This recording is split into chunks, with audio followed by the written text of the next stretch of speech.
Magandang araw mga Katikenyo. Nandito kami ngayon sa Old Capitol ng San Jose Buena Vista.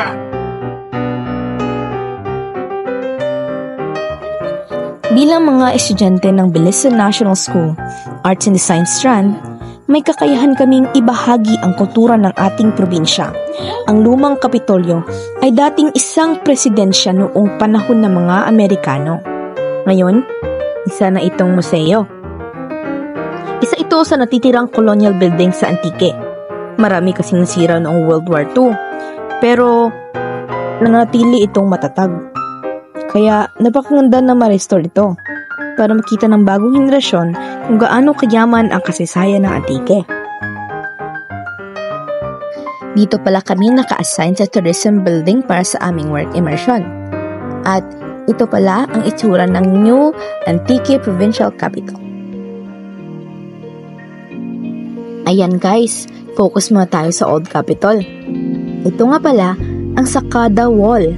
Ito ay parangal sa mga masisipag na sakada o yung mga nagtatrabaho sa mga tubuhan. Alam niyo ba na si Governor Rodora Cajao ang nasa likod ng proyektong ito?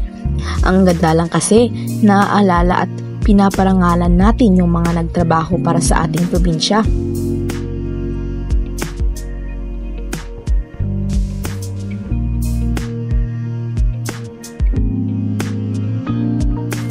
Tapos, dito naman sa tabi ang tindahang lokal, isang proyekto na Senator Loren Legarda.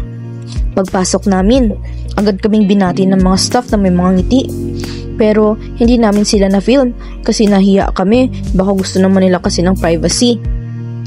Dito pala sa tindahang lokal, makikita ang mga produktong gawa sa Patadyong, mga handicrafts, mga halaas, meron ding mga pagkain. Ang daming astig na produkto. Magpa-cute muna kami guys. Ang sasarap talaga ng mga pagkain kaya napabili kami ng mga coconut cookies worth 35 pesos lang. Yan lang kasi yung kaya namin eh. Dito pa sa Tourist Information Center, dito kami na-assign. So ito na guys, bilang isang visual artist, sobrang na-inspire ako nang pumunta kami dito. Palagad kaming bumabiyahe ng alas 7 ng umaga papunta sa San Jose. Tapos, sumakay kami ng tricycle. Halos 13 minutong biyahe. Pero araw akong nagkakaroon ng gana na bumalik sa Old Capitol. Kasi nga, in-invite kami ni Sir Jordan na mag-paint para magkaroon kami ng karanasan habang nandito. Dito pala sa room, ang daming mga cultural heritage na makikita. Halos lahat ng mga municipality sa probinsya ng Antique.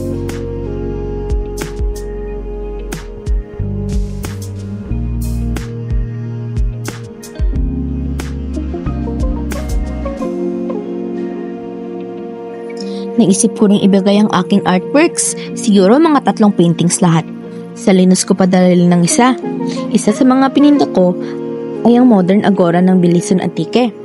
Para naman may collection din sila tungkol sa aming munisipalidad. Ayan, nakasama na siya sa Old Capitol Collection dito sa museo. Kahit maliit ng bag lang, masaya akong maging bahagi ng pagpapayaman ng sining dito sa Antique.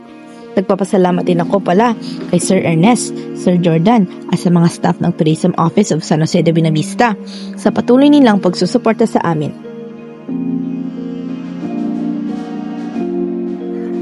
Last year, bumisita rin kami dito kasama ang mga estudyante ng Bilisan National School Special Program in the Arts.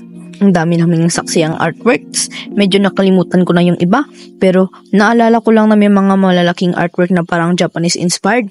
May mga super realistic paintings. Meron din palang kaming mga kilala dito from Bilisan National School at dito na sila naka-assign sa Antique Provincial Library and Local Archives.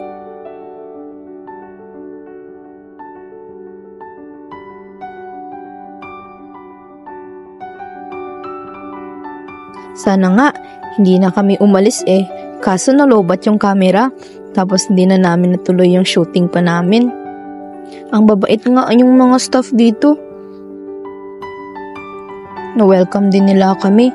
Uy, kunwari, naghahanap ng libro, scripted din pala. Siyempre, scripted din to. Tingnan mo naman yung tawa. Fake. Ito pala yung itsura ng library.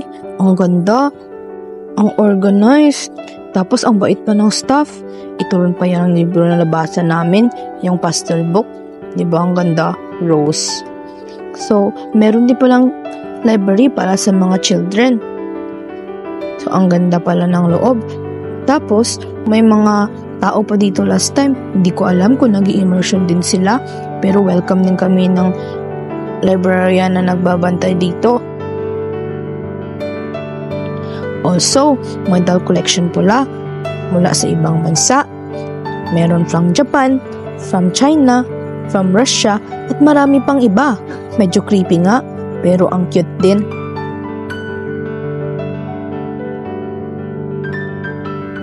Guys, eto pa, habang nag-iikot kami, may nakita kami mga estudyante ng Special Program in the Arts mula sa Antique National School. Ang gaganda at gagaling nila. At ang nakakatuwa pa, naging close sila ni Ate Elaine nila, na isa ring graduate ng SPA major in dance. Sana makabalik pa kami dito para mas maraming events at experiences. Hanggang sa susunod na vlog guys, see you soon!